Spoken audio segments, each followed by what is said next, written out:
Le changement climatique, les guerres, les crises économiques ou encore les pandémies posent tous la même question. Qui décide à l'échelle mondiale? Est-ce qu'il existe un gouvernement du monde? Aujourd'hui, on va répondre simplement à une question essentielle. La gouvernance mondiale, c'est quoi?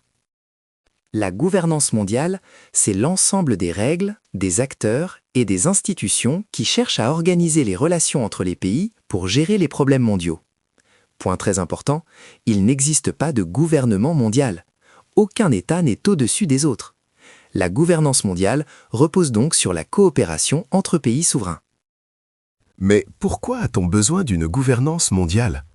Tout simplement parce que certains problèmes dépassent les frontières. Le réchauffement climatique, par exemple, concerne tous les pays. Une crise financière dans un État peut toucher le monde entier. Une pandémie, comme le Covid-19, se propage à l'échelle globale.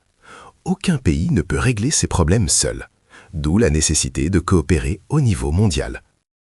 Alors, qui sont les acteurs de cette gouvernance mondiale? D'abord, il y a les États. Ce sont toujours les acteurs principaux.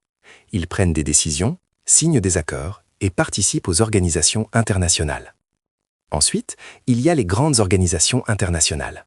La plus importante, c'est l'Organisation des Nations Unies, créée en 1945.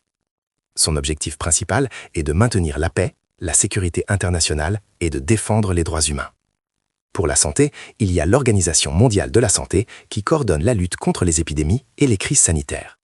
Sur le plan économique, le Fonds monétaire international aide les pays en difficulté financière et l'Organisation mondiale du commerce fixe les règles du commerce international.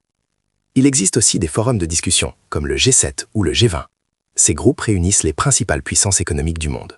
Ils n'ont pas de pouvoir contraignant, mais leur influence est très forte. Enfin, la gouvernance mondiale ne repose pas seulement sur les États.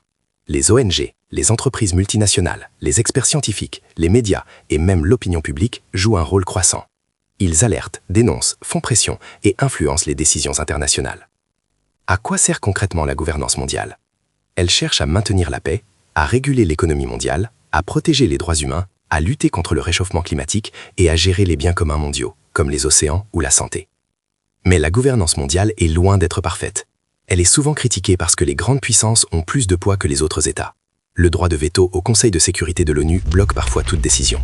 Certaines institutions sont jugées peu démocratiques. Et aujourd'hui, les rivalités géopolitiques fragilisent le multilatéralisme. Pour conclure, la gouvernance mondiale, ce n'est pas un gouvernement du monde. C'est une tentative de coopération entre États pour gérer les grands défis globaux. Elle est indispensable, mais imparfaite et de plus en plus contestée.